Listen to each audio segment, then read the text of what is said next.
Welcome to the Pit Village podcast. So we come to the end of Mental Health Month, and I wanted to speak a little bit about curiosity and where my curiosity has taken me over the last couple of weeks, from unicorn companies to cryptocurrencies to Bitcoin scandals. Let's have a talk about it and bring some things to light that if you are invested in any cryptos or you're thinking about it, it may make you think twice, actually, to be fair. And then we can look at these unicorn companies and think about where we can be putting his money and how we may be able to land ourselves a good return on his investment long term. I'm really thinking about why this has been pushed onto us continuously, these Bitcoin cycles, and the news sort of perpetuates it, and then it dies down for a couple of years and it comes back up. So I got interested in that, and I found this white paper called Is Bitcoin Really Untethered? And it talks about digital currency pegged to the US dollar and how it influenced Bitcoin and other cryptocurrency prices during the 2017 boom. So we'll look into that, but first and foremost, curiosity. What is it and why does it help? I mean, for me, I just think I've took a step back from the business and I've allowed myself to relax, and it's like, right, this is the stuff I'm interested in, so why not allow myself to indulge in it? And curiosity is what allows us to get to a new idea, and sort of that expands our mind. And let's have a look at some quotes on curiosity instead of me trying to create my own quotes or sound like, I know what I'm talking about. Albert Einstein once said, "The mind that opens to a new idea never returns to its original size." And I love quotes, they make you sound so smart, don't they? Zora Neale Hurston, no idea what that is, but she said, "Research is formalized curiosity. It is poking and prying with a purpose." Arthur Ordenheed, off the heed. All knowledge is connected to all other knowledge. The fun is in making the connections. Where are the connections in this knowledge to the applicable world and what you can actually do with it? Nothing. We're just talking into a microphone, and it's all well and good. Progress is born of doubt and inquiry. That's by another guy that I've never heard of. Never be limited by other people's limited imaginations. Skepticism is the first step towards truth. Make the most of yourself by fanning the tiny inner sparks of possibility into flames of achievement. We must dare to think about unthinkable things, because when things become unthinkable, thinking stops and action becomes mindless. Is that where we are at the moment? Have we dared to think about the unthinkable? Do we dare do that anymore in a cancel culture, in a mob rule, and how we are at the moment? And I think the mob is ruling a lot at the moment. We're hearing this in the news, online, your friends, they're investing in cryptos, or they know somebody that is, and the banking system's coming down, and the fractional reserve banking system has become more apparent to a lot of people because these governments have just openly printed money and gave it to people. So it made people start questioning, like, what, they can do that? And then it's all been pushed to everybody in the news. So you get to this study and you do a little bit of investigation for yourself, and it makes you think about, one, is Twitter got a use case here? Because I found all this information on Twitter. So if this becomes a news story and it is a massive scandal, like a Bernie Madoff style scandal, which I think it is, then of course Twitter's allowed me to come across this information before it becomes news, which from a marketing perspective is very interesting, isn't it? So maybe we'll find a case use for Twitter. Let's see if this sort of gets published in the news in the next couple of weeks, and see if I have been onto something that, is sort of slightly ahead of the curve, because that's all you need to be, really, to either gather attention, make money, and do whatever. Having said that, this tether could bring the wider cryptocurrency market down. So Bitcoin went up to £20,000 in 2017 and 2018 and lost 90% of its value over the course of 18 months. Following that, we've all seen Bitcoin and cryptocurrencies in the news at the moment as though they're a new thing. They are not a new thing. It's a 12-year-old currency not even a currency, a peer-to-peer electrical payment system, which is what it was proposed to be in 2008, 2009, after the financial crisis. The financial crisis that was created by a derivatives market where people were allowed to basically bet on the future of a stock or price in a commodity, whatever that may be.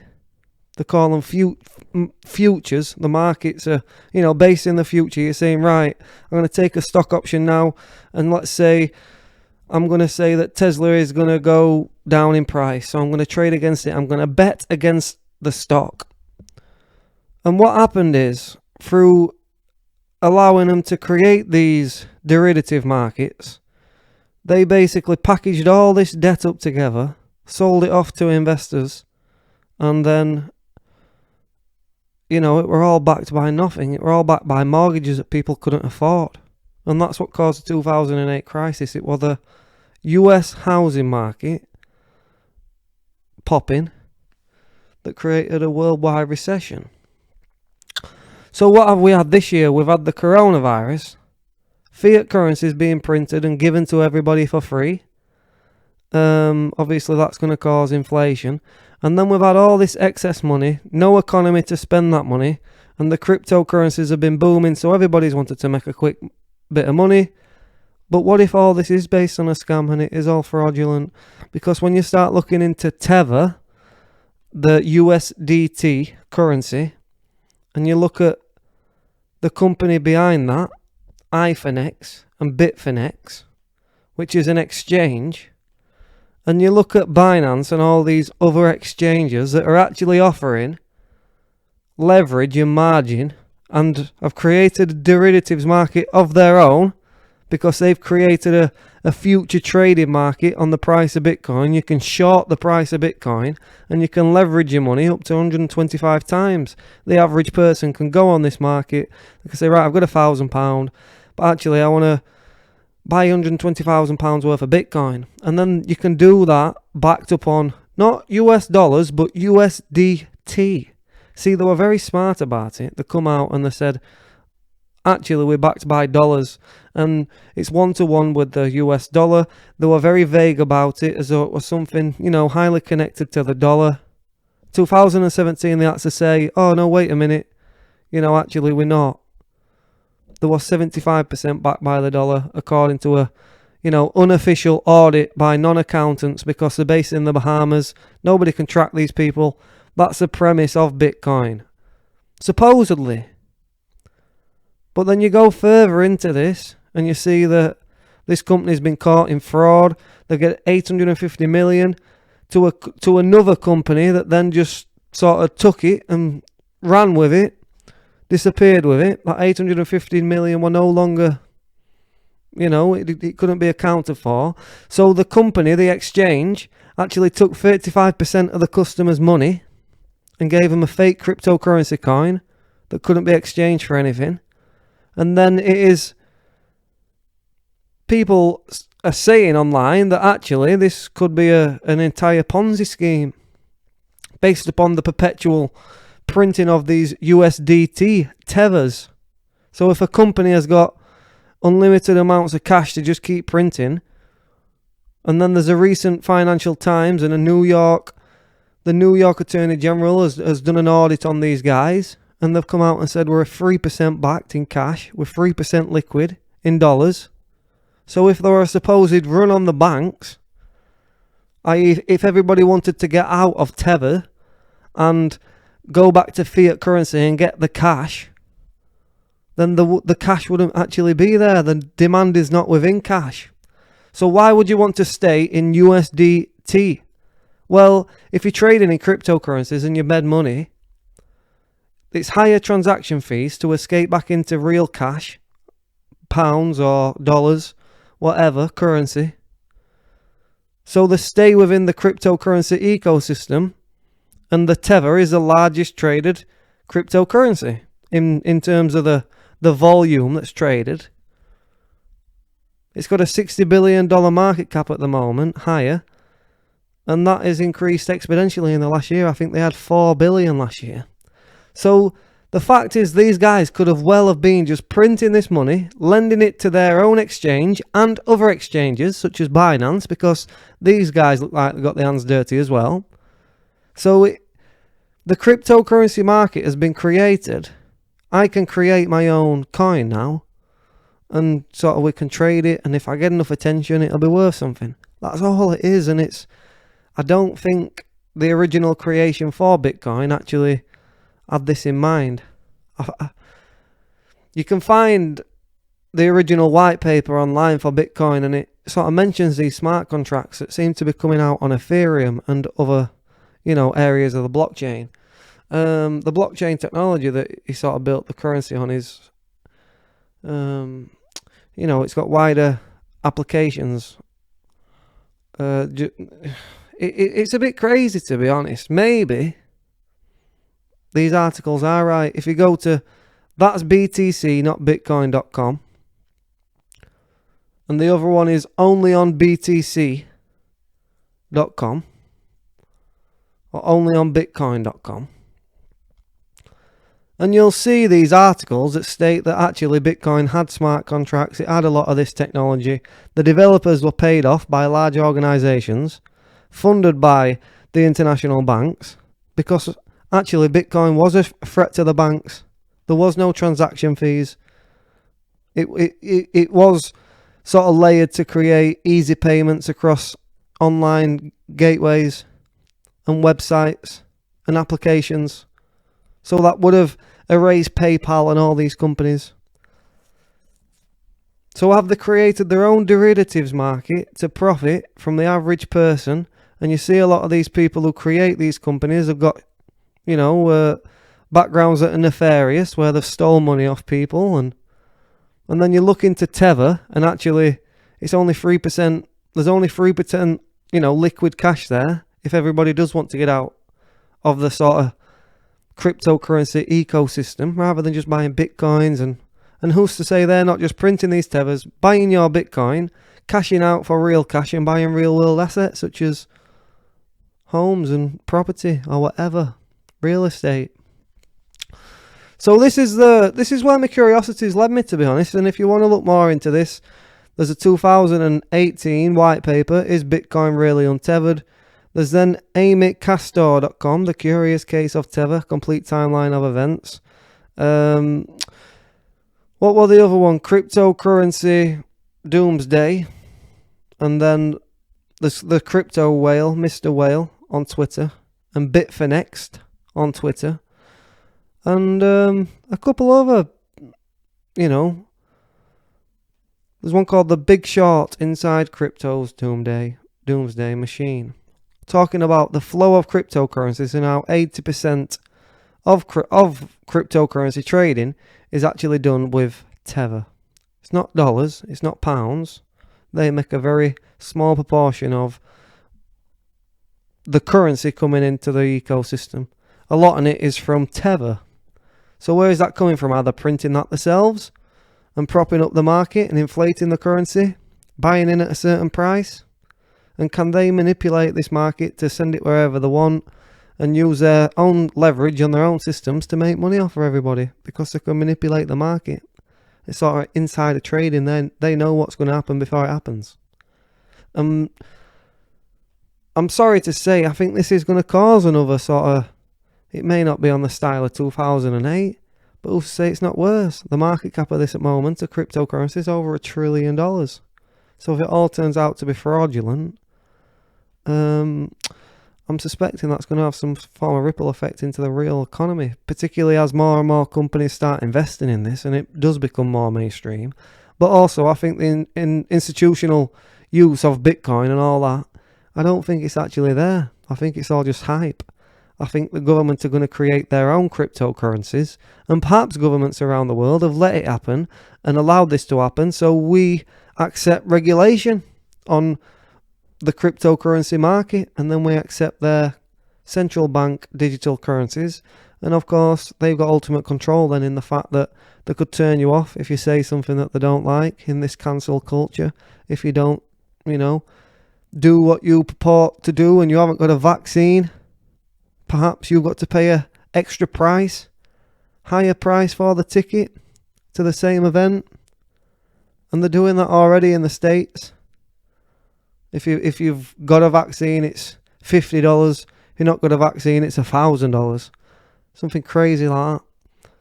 So maybe maybe I'm just conspiratorial here, but of course we've got us curiosity, and skepticism is the first step towards truth. Let's go back to the quotes. Let's sound smart again.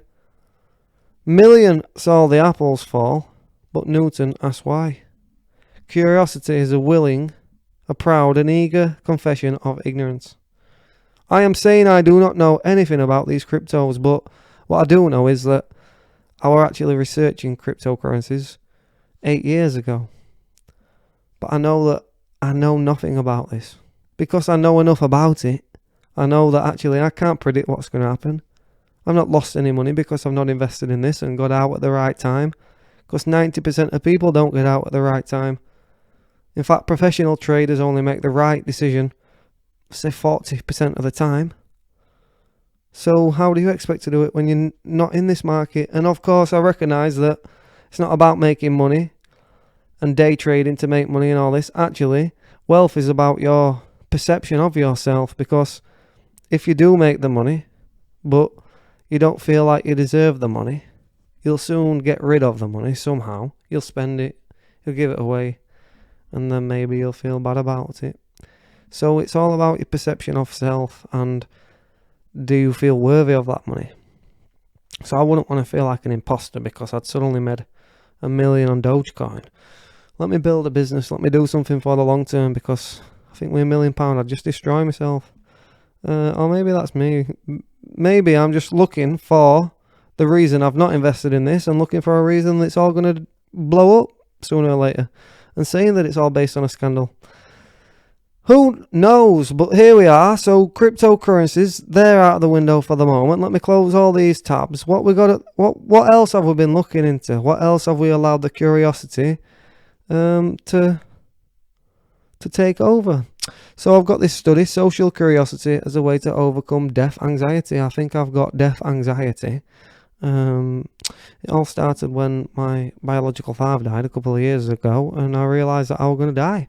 So I've been looking at this, and basically it says that if you've got any intelligence about you, you'll recognise that you're going to die. So that creates an inevitable sort of struggle within inside you, an existential struggle, in that you know that one day you're going to die. So you try and preserve yourself in many ways, symbolically. So it's symbolic immortality. And there's 5 ways in which you do that. So it's biological, creative, transcendental, natural, and experience transcendence.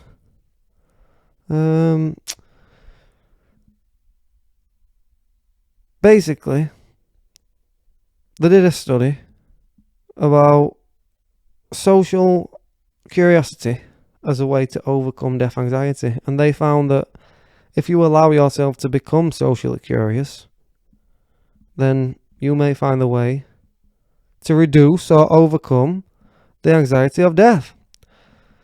So I was speaking to my family the other day, and my dad did suggest that I go and volunteer some of my time, because I run a business and I've been doing this for the last 18 months. And it's not been easy, just sat in the house, and obviously we're in a lockdown and all this, and I sort of feel like I'm on a treadmill at the moment, just running the company and not doing much else. So it may be a good idea, really, to go and, volunteer some of my time to people who may not have been as fortunate as me over the last year, and as may have, sort of fell into some trouble. So, yeah, I may look into that, and maybe wanting to volunteer some of my time somewhere, like a soup kitchen or something like that within Leeds. So if anybody has got, I'm not going to ask you for advice. What I'm going to do is I'm going to go and find something. So yeah, that may be, if you experience anything similar, sort of the depression and the anxiety that comes with a bereavement, and the inevitable questioning of your own life and your own mortality, then that may be an idea. And look at this study. It sort of helped me. I don't want to go through it, but basically social curiosity has been found to have great benefits in human life, especially in fostering interpersonal relationships. Nevertheless, there is an indication of other benefits of social curiosity that has not been explored, namely overcoming the anxiety of death. This indication is based on previous research, which found a positive relationship between anxiety and social curiosity. In this study, social curiosity is framed as a representation of symbolic immortality, which people use to overcome the terror of death. To support this conjecture, 2 studies were conducted using the terror management method framework. Study 1 found a positive relationship between death, anxiety, and social curiosity. In Study 2, it was found that the intolerance of uncertainty and desire for self-verification mediated the relationship between death, anxiety, and social curiosity. The results of this study indicate that increasing interest in obtaining information about how other people think, feel, or act is a form of mechanism used by people to control anxiety related to death. Have a look at that if you have got death anxiety. Let's close that one. What else have we been looking into, Carl? What else have you allowed your curiosity to... where have you allowed it to take you, mate? Well, let's look at some more of these quotes and see why. And pretend to be smart and see why curiosity will conquer fear even more than bravery will. That's from James Stevens. There are no foolish questions, and no man becomes a fool until he has stopped asking questions. I don't agree with that one though. I think there's a load of foolish questions. I think at a child's birth, if a mother could ask a fairy godmother to endow it with the most useful gift, that gift would be curiosity. Eleanor Roosevelt. She sounds important, but I can't remember who she is. Beware of the monotony. It's the mother of all the deadly sins. That's from Edith Wharton. A lot of women on this. Knowing the answers will help you in school. Knowing how to question will help you in life. Go on, Warren. Warren Berger. He loves it. I like that one. Knowing the answers will help you in school. Knowing how to question will help you in life. I mean, who talks about school? Anyway. You know, like 30-year-old saying, oh, in school, this and that. I'm not in school. Shut up, in school. Oh, 20 years ago, mate. Shut up. Curiosity quotes discussion starters. The following discussion starters are just a few of many that can be used by parents, teachers, and after-school program leaders to engage children with quotes about curiosity. Why am I going to think about children? What does it mean to be curious? Why are your favourite quotes about curiosity from the list? What are your favourite quotes about curiosity from this list? Do you see yourself as a curious person? Do you see yourself as a curious person? Describe a curious person you know or you have learned about, and what do you admire most about that person and why? What are you most curious about? Now close your eyes and imagine yourself on a quest to learn something new about what makes you the most curious. We're going to close his eyes, ladies and gentlemen.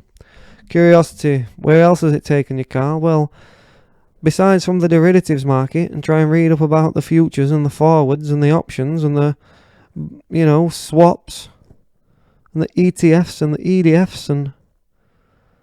Oh my God.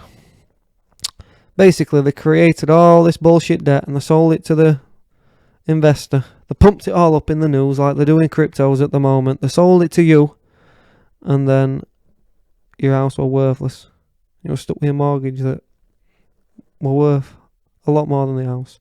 Like you're stuck with a load of leverage on your cryptos that you can't get out because there's no liquidity in the market. Nobody wants to trade actual money for these cryptos. They're trading in stable coins, which were not the point of cryptocurrencies. But let me close all this down. The Binance futures and only on Bitcoin.com. And that's BTC, not Bitcoin.com. Check those out and have a think for yourself. Look below the surface level of what you're hearing on the news. When the news starts telling you to invest in something, you better be, looking at something different. Looking at the opposite thing, basically. Not what the news is telling you to do. And then we've got the social curiosity as a way to overcome death anxiety by Helion on ScienceDirect.com. And then we've been looking at Unicorns. Unicorn. A unicorn is a term used in venture capital to describe a privately held startup company with a value of over 1 billion. The term was first popularized by venture capitalist Aline Lee, founder of Cowboy VC, a seed stage venture capitalist based in Palo Alto, California. Right. A unicorn. So it's a company with a value over $1 billion that is privately held. So there's no outside investors. Or there may be, but it just may be one investor. I do believe. What is a unicorn in business? A unicorn is used to describe a startup company that has a valuation over 1 billion. How many unicorn companies are there? There are more than 600 unicorns around the world. Collectively, they have raised 442 billion and are valued at around 2 trillion in total. So you can get all the list up. I mean, a lot of them are US and China companies. And if we look at the statistics, actually, I've got some unicorns from Britain. So we're going to look at some companies that Britain have in this country that sort of qualify for the unicorn. But we've got a list of startup companies here. Startup unicorn companies. So this is worth $1 billion or more, but it's a privately held business. Unicorns are concentrated in a few countries/regions. The United States with 124, China with 104, India with 52, and then we've got the UK with 16, Israel with 15, Brazil 12, France 12, South Korea 11, Sweden 11, and they got Indonesia 8, Canada 7, Switzerland 5, Argentina, Hong Kong, Germany, Singapore, I've got 4, Portugal, Australia, Spain, Japan, Russia, Belgium, Turkey, Estonia, Luxembourg, Ukraine, and the UAE, with maybe 2 to 3 each. So the top companies are all in China and America. You got China, US, China, US, Sweden, UAE, US, Brazil, US, China, India, Australia, China, India, US, Singapore, US, China, US, China, US, Indonesia, US, China, US, Sweden, India, US, and then it's just China, US. You know, they're all based over there. So you got the Ant Group in China, ByteDance, and then Stripe over in America, and SpaceX, and then back to China with Didi, and you got Instacart in the US, Klarna, and these are all either in the technology, aerospace, transportation, retail, financial services.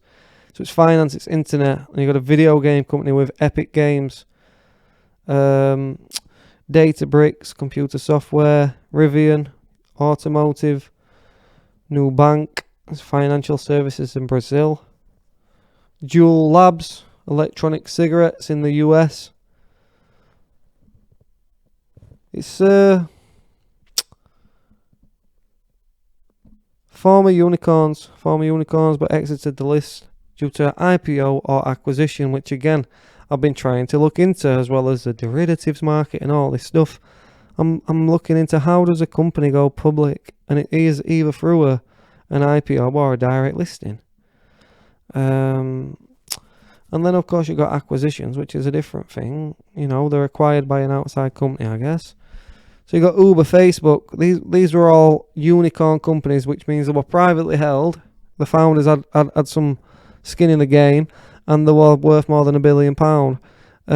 Uber, Facebook, Alibaba, Airbnb, Flipkart, DoorDash, again Chinese and Indian companies. Skype is on there, Spotify, Twitter, Discord is another lower down the list. So there's you know, plenty of companies there that we know about, but there's also plenty that we don't. So I'd recommend that you look at the list of unicorn startup companies. Let's have a look at the 16 companies that make up the members of the UK's current unicorn club, are private companies with over $1 billion. that are worth over $1 billion. So you got Babylon. So Babylon has developed an app enabling patients to book and conduct remote video consultations with a GP. The app also employs artificial intelligence, enabling patients to consult virtual nurses about their symptoms.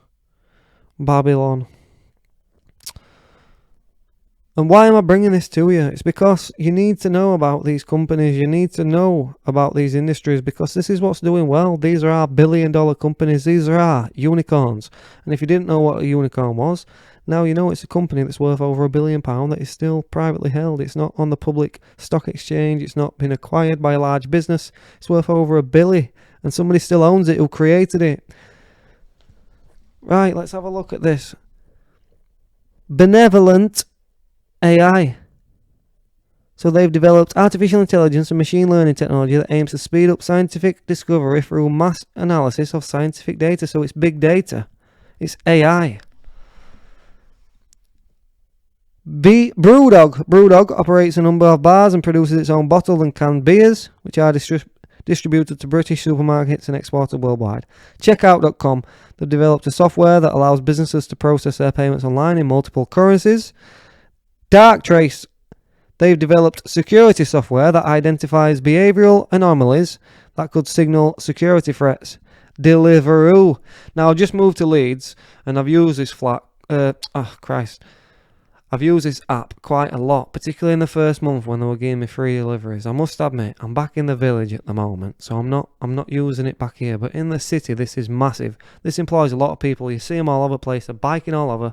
They've got the little pizza on the back, and it's like, let me get to this house, let me get £1.50, let me get back to another restaurant, see you later.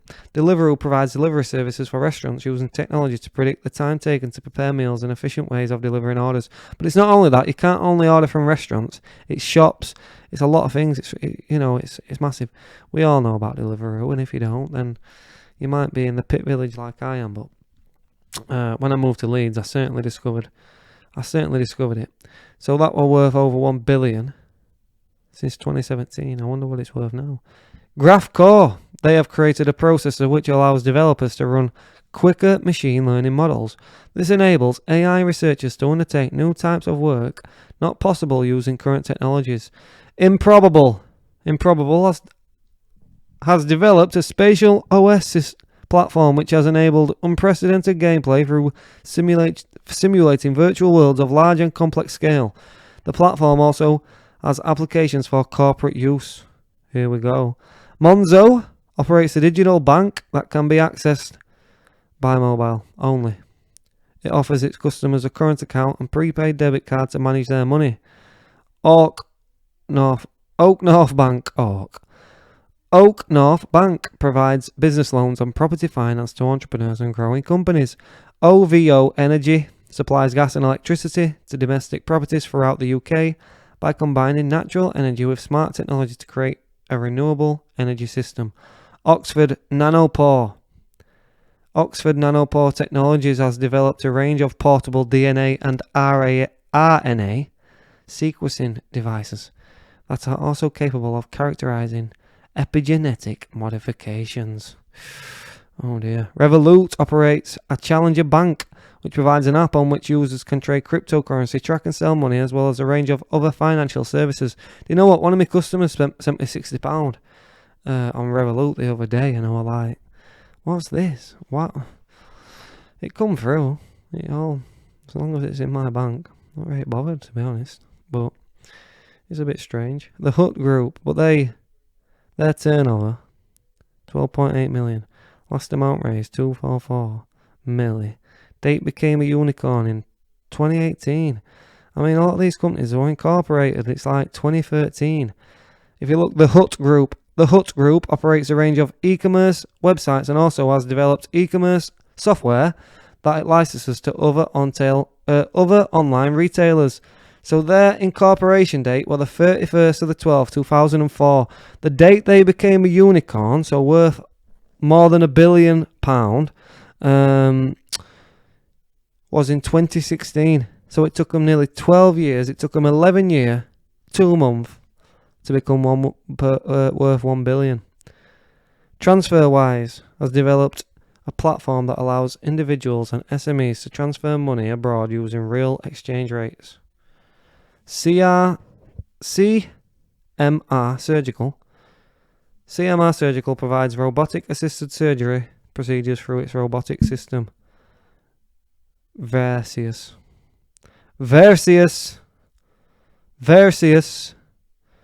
So we've got equity raised prior to unicorn status. Improbable, Deliveroo, Brewdog. There's some more here. Babylon, Just Eat, Zoopla.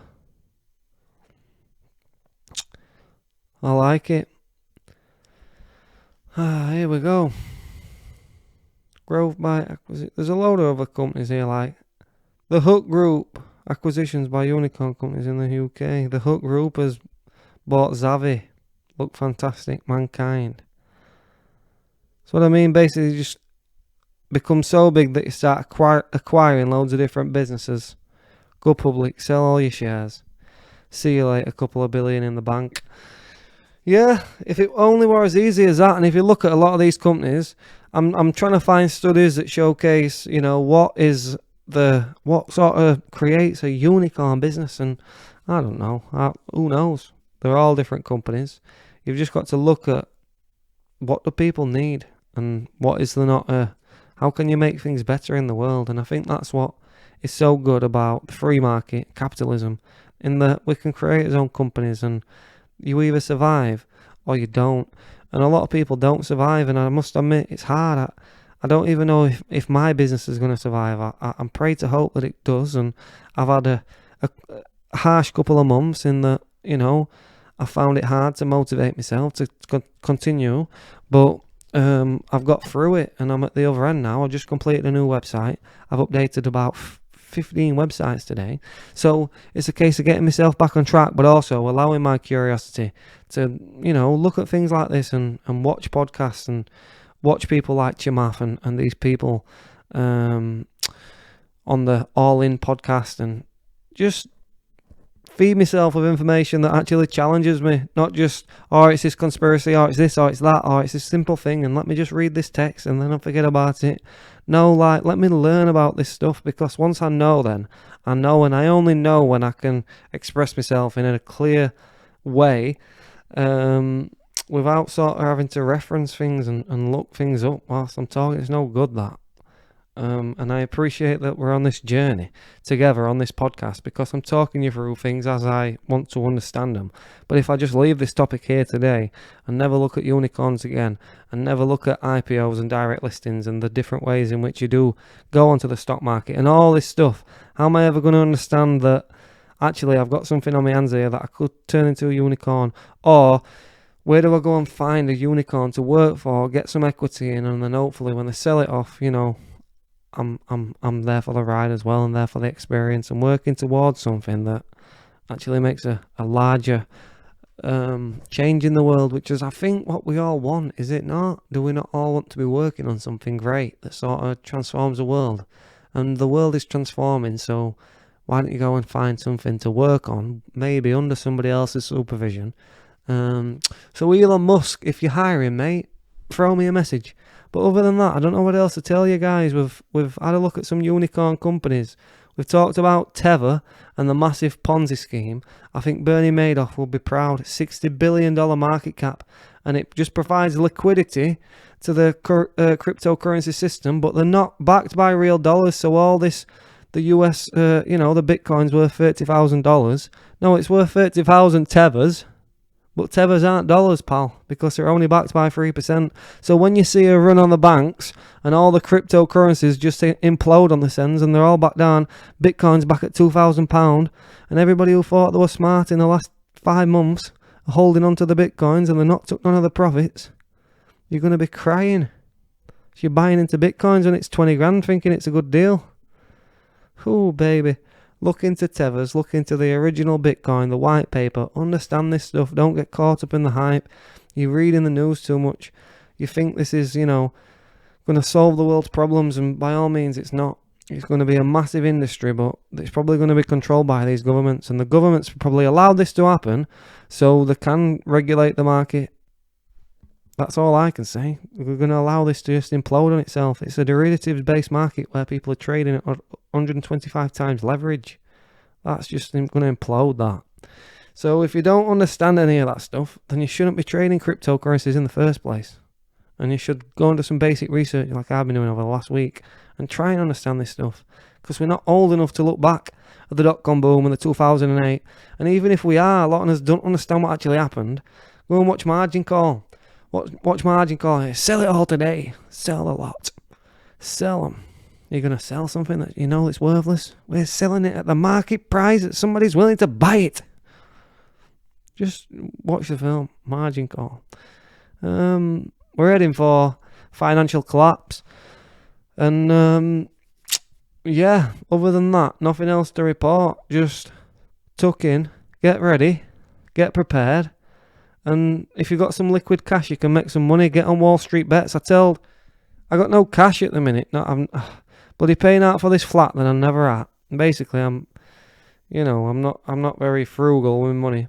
But if I wasn't, I could save up some cash and I wanted to invest. I'd be on Wall Street bets. I'd be looking at what people are, what the masses are doing. And I'd be trying to get in before them. I looked at BlackBerry the other day. Well, £8.50, I think. £8.50, and you can make a clear bet that everybody's saying, right, I'm going to buy BlackBerry. We're all going into BlackBerry. You see it going up day by day, and news is like, BlackBerry shares are up, this and that. I mean, they're £10 at the moment. So it were only what? On Wednesday, I said that. Tuesday, it was £8.50.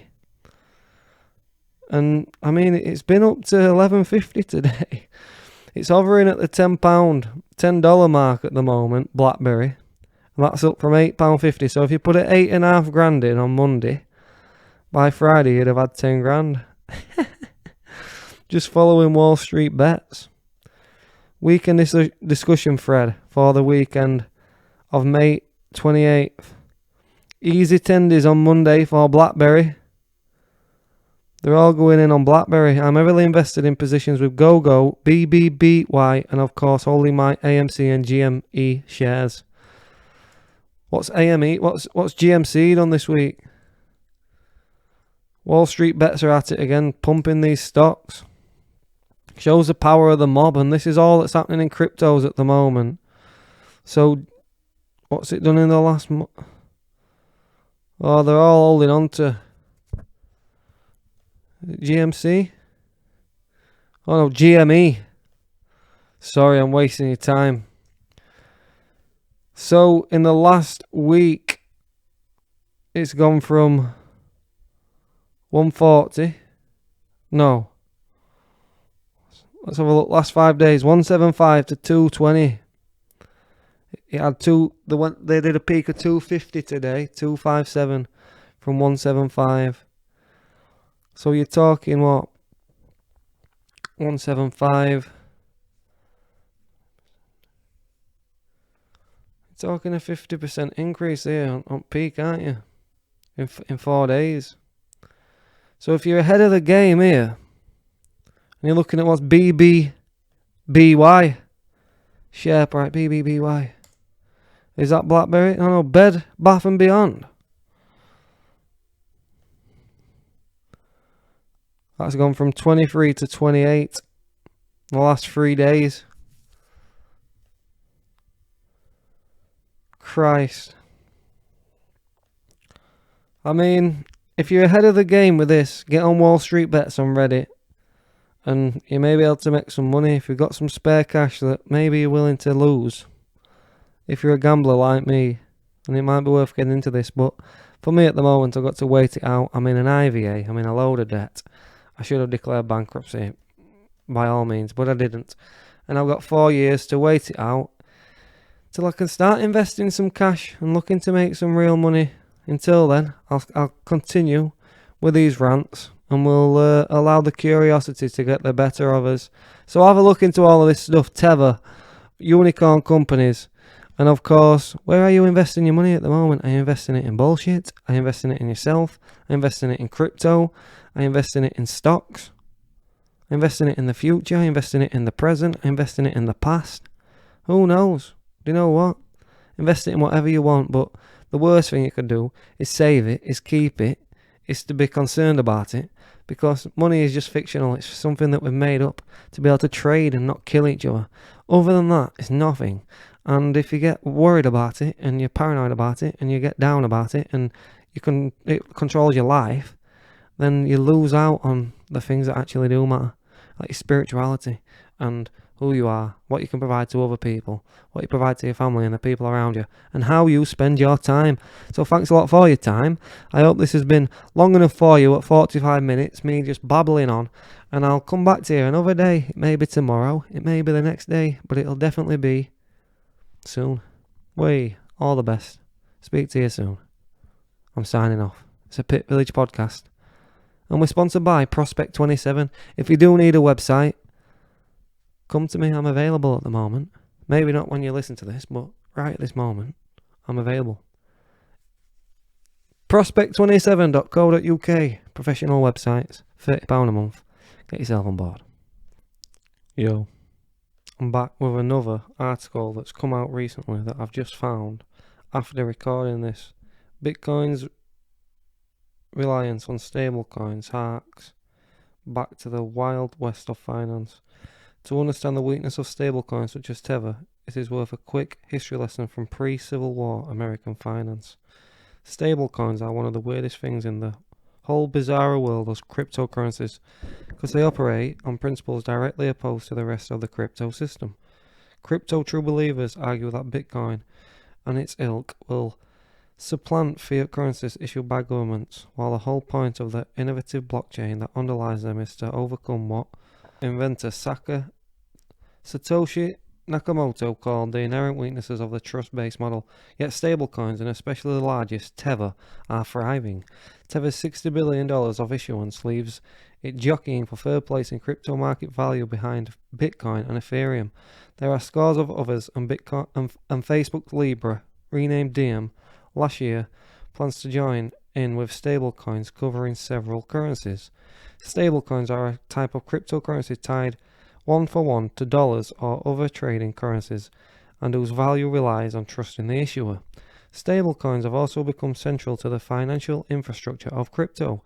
According to data provider Crypto Compare, there's more trading between Tethers and Bitcoin There's more trading between Tethers and Bitcoin than between Bitcoin and all other fiat currencies put together.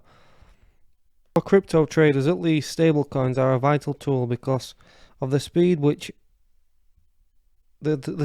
which they can be used to move money from one crypto exchange to another, and because they provide a handy way to park cash temporarily in what is basically dollars, so it's a form of liquidity. This causes a major vulnerability for crypto. Instead of building a new financial system immune to the problems of the old one, it is reinventing problems long since mitigated by regulators in traditional finance. So of course, in a traditional bank, all this is regulated. To understand this weakness, a quick history lesson. Stablecoins are the living embodiment of free banking, the system of lightly regulated and often fraudulent issuance of dollar bank notes that dominated US finance until the government stepped in after the Civil War. Paper money was backed by the assets of these banks, but trust in those assets determined whether and how big a discount to apply to any given dollar bill. Alongside the regulated banks were thousands of issuers of small value IOUs, such as from a Michigan barber, that were used as money in frontier towns short of cash. There's a good reason these stablecoins of yore were eventually junked. Users of money, that is pretty much everyone, had to keep up to date on the condition and perceived condition of dozens of banknotes issuers to avoid being duped on a transaction. The costs of this alone were incalculable, quite aside from the widespread failures and fraud. So if everybody can just pretend to be a bank and say, oh yeah, I've got the cash, come on, get it here, and it's not regulated, of course it's like a Wild West. The twin dangers to the scores of stablecoins that have been created are the same as the pre-Civil War scrape.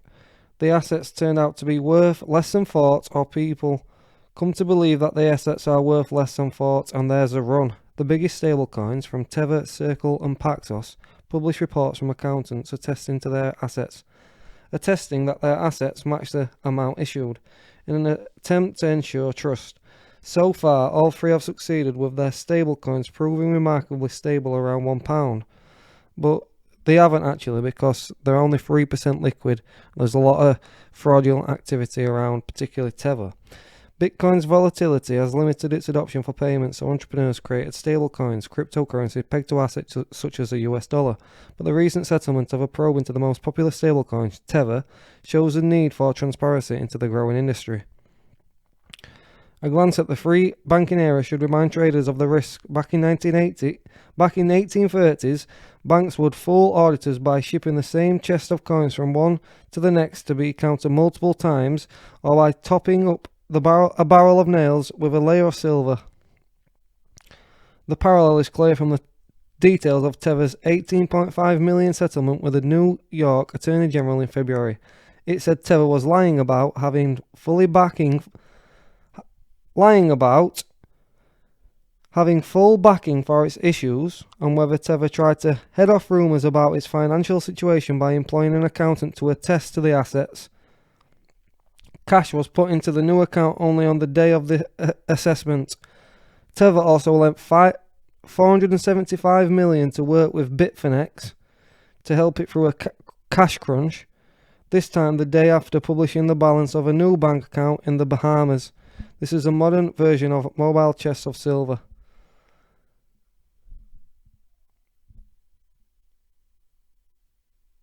It says here, his worry is that there isn't enough to be regulated, transparent and solvent. It isn't enough to be regulated, transparent and solvent, as the run on money market funds in 2008 and again last year showed ultimately nothing beats access to Federal Reserve loans when large numbers of depositors are demanding their money back. Unlike with banks and funds, there's no chance of the Fed helping out a stablecoin in a crisis. That means the Federal Reserve can't come in and bail out these stablecoins. They're not going to do that, which they did for the banks. That means the assets they hold are vital along with their terms. Paxos accountants attested that it holds cash and treasuries and accounts with unnamed US banks, while Circle says it holds cash equivalents and short duration investment grade assets. But Tether has disclosed its details of their assets. And actually, what they're saying here, they've got commercial paper. Oh, this is 3% liquid basically. In one way, Tether has more protection against a run than an ordinary bank if something goes wrong. Its terms allow it to suspend payments or repay with a chunk of its assets instead of dollars. That's unlikely to be reassuring to users, however. So on Tether's user conditions and their service, their terms of service, you actually agree that they do not owe you $1 for every Tether that is there. They can't promise that it's not guaranteed. So you sort of you're going into this with a false belief that, this anonymity and because everybody's anonymous and it's the blockchain and it's digital gold and it's all this and, actually you're setting yourself up for human nature, which is greed, which is what we're seeing with MTGOX, which was a large exchange of cryptocurrencies back in 2013 that collapsed due to fraud, and all these companies that have been investigated for fraud, including Bitfinex. You've seen this. The New York Attorney General has just fined them. They got caught in a $950 million lie and then another $495 million lie. So there's a lot there, and I just thought I'd share this article because it only come out yesterday, so I thought I'd give this a read and just see that, I was looking at this last week and it all come through Twitter. It's a case used for Twitter in that you can see what people are going to care about before they know about it, and then maybe you can talk about that or integrate into your marketing or into your content or whatever it may be. So thanks a lot for your time. It's another 10 minutes there on Tether and just reading this article because I think it's going to be a big story. Let's see what happens over the next couple of months and see if the cryptocurrency market does implode. If it doesn't, that's fine. Hopefully, you've not got any money in there and you're not putting your money at risk. And if you are, you recognise that actually you're just gambling. All the best. I'll see you soon. It's time for bed.